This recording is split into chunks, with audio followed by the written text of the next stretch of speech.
Nous sommes comblés, que nous avons le bien-être en nous, que nous sommes des êtres créateurs merveilleux et que la foi n'est pas un outil réservé à certains adeptes, mais bien une connexion naturelle de notre âme au grand tout.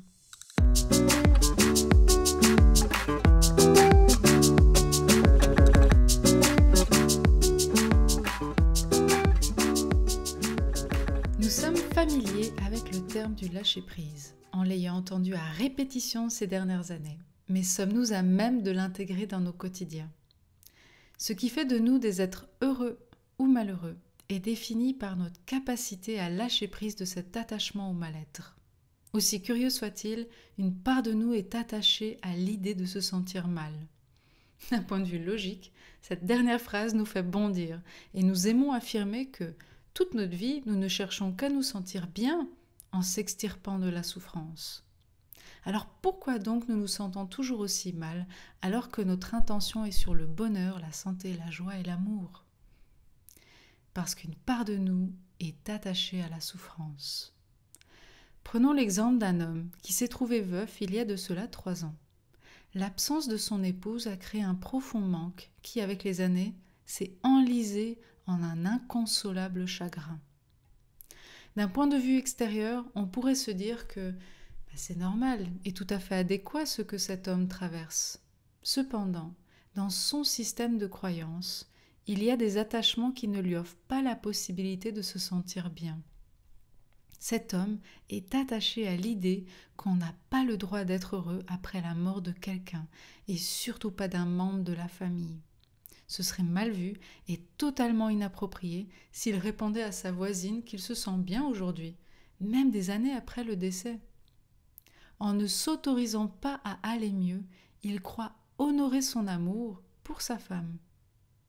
Et pourtant, du monde spirituel, cette dernière lui insuffle avec amour l'importance qu'il se sente heureux, qu'en croyant être infidèle à elle, en se sentant bien, est une grande illusion.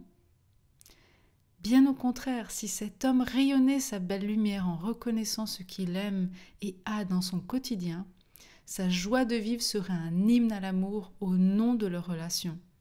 Sa femme pourrait alors recevoir ces belles fréquences et lui serait bien plus réceptif à l'amour qu'elle lui envoie de là où elle se trouve. L'attachement à ce que nous croyons être de belles valeurs, mais qui nous tourmente dans la souffrance, n'est pas source de vie. Combien d'enfants qui ont repris les entreprises familiales par loyauté se sont trouvés malheureux? Combien de fois nous pensons honorer une action au nom du code social, mais qui, au fond de nous, nous distancie de notre lumière? Et jusqu'à quand allons-nous continuer de croire que, par amour, nous devons souffrir? Si le lâcher-prise est une clé pour sortir de ces situations, aujourd'hui je reçois une nouvelle information qui peut nous faciliter à se libérer de cet attachement que nous perpétuons. On me montre que le lâcher-prise se fait naturellement quand la foi est présente. Ici, la foi qui nous est présentée n'est pas reliée à une religion. Elle est le lien entre notre cœur et le grand tout, pour ne pas dire le grand Manitou. La foi est l'énergie qui nous habite lorsque nous savons profondément une information sans avoir la preuve tangible, matérielle, extérieure pour la valider. Elle est comme une ouverture à la vie, une invitation à avancer sur le sentier du cœur plutôt que celui du mental. Et nous l'avons tous expérimenté, athées ou pas, lorsque nous nous sentions pris par un élan de faire une action totalement en dehors de la sécurité. D'un bébé qui se lève et marche, à une femme qui quitte son travail sans avoir une autre branche à attraper en vue, ou encore d'un jeune homme qui voyage sans un sou ni logement. La foi est cette rencontre intérieure où, enfant, tu avais l'habitude de t'y poser pour te lancer dans tes belles aventures et créations. Peut-être qu'aujourd'hui, tu n'as pas l'impression d'avoir la foi, surtout avec les événements extérieurs qui te semblent dérouler un scénario négatif, qui en vérité ne sont que le reflet de ces tourments et doutes intérieurs que tu vibres. Alors, si tu ne ressens plus cette foi, commençons un premier pas en direction de ton cœur. Quelle chance quand même, hein. Malgré toutes ces années où nous avons préféré suivre les directives de ce qui doit être fait, plutôt que ce que j'aime, notre cœur a toujours la porte ouverte pour nous recevoir. Et ton cœur, c'est l'espace qui sait ce qui est juste pour toi. C'est quand tu sais que tu aimes danser la salsa plutôt que de jouer du golf. C'est quand tu sais que tu aimes manger un fruit plutôt qu'un autre. Et comment tu as su ce que tu aimais dans tous ces choix ? Parce que tu as testé, goûté et expérimenté grâce à ton âme d'aventurier et d'aventurière. Et ainsi, tu as réalisé que certains choix te remplissent de joie et te nourrissent de vitalité et d'amour. On ne parle pas ici des choix qui nourrissent un plaisir éphémère, que certains substituts peuvent amener une illusion de joie, mais qui sont en fait une dépendance au plaisir et à la frustration. Alors, pour te reconnecter à la foi, on passe par le cœur, en prenant conscience chaque jour de ce que on aime. Si tu as l'impression d'un déjà-vu, c'est normal, hein. Ce concept, tu l'as déjà entendu. Mais est-ce que tu l'appliques dans les choix du quotidien en toute simplicité ? Poser un regard en conscience sur ce que tu aimes. Elle est là la clé. En conscience. Ce qui signifie que même si tu utilises depuis des années le même dentifrice, de l'appliquer non pas machinalement, mais en conscience que tu l'aimes, ce dentifrice.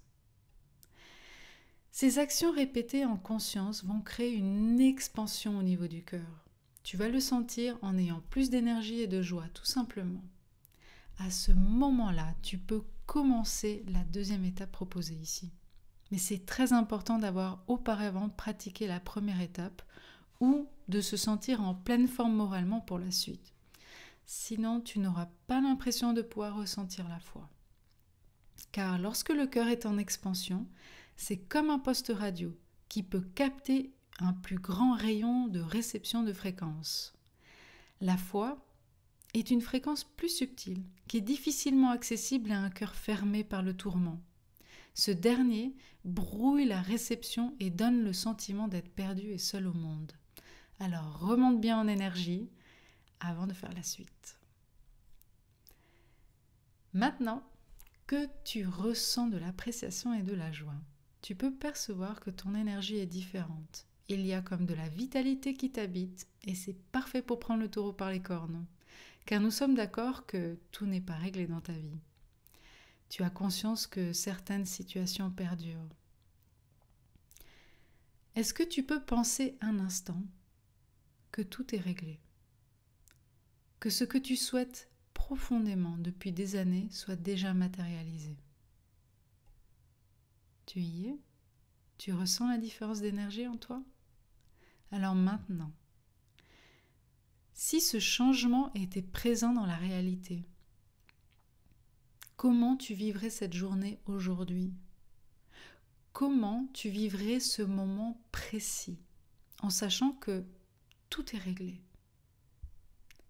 D'arriver à vivre quelques minutes avec cette différente attitude va non seulement te relier à la foi, mais également libérer l'attachement aux situations qui te font souffrir. Car en réalité, c'est l'ego qui veut que les choses se passent comme il le souhaite et qui du coup maintient l'attachement. La foi te permet de lâcher prise puisque tu te relis à une idée que tu aimes dans ton esprit. Quand on aime, on croit. C'est une loi d'amour, la loi de l'unité. Tu peux reposer ces deux questions à plusieurs moments dans la journée et te mettre dans cette attitude. Comment je me sentirais si tout était réglé ? Et comment je vivrais ce moment précis si je savais que tout allait bien ? Peu importe à quel moment tu le fais, tu verras que la manière dont tu marcheras, parleras, mangeras sera différente. On ne fait pas des actions de la même manière quand on se sent totalement en confiance avec la vie que lorsqu'on est dans la peur. Au départ, cela te donne l'impression de jouer un jeu, de ne pas être vrai. Puis avec le temps, c'est l'inverse. On a l'impression d'être dans l'illusion quand on souffre et qu'on joue le personnage victime de la vie. L'illusion de croire que mon bien-être dépend de l'extérieur, celui que je ne peux contrôler. Nous avons oublié que nous sommes comblés, que nous avons le bien-être en nous, que nous sommes des êtres créateurs merveilleux et que la foi n'est pas un outil réservé à certains adeptes, mais bien une connexion naturelle de notre âme au grand tout. Transformons notre monde intérieur et soyons aux premières loges pour voir le changement autour de nous. L'amour est là. Prenons soin de nous. Je vous souhaite une très belle journée. À bientôt.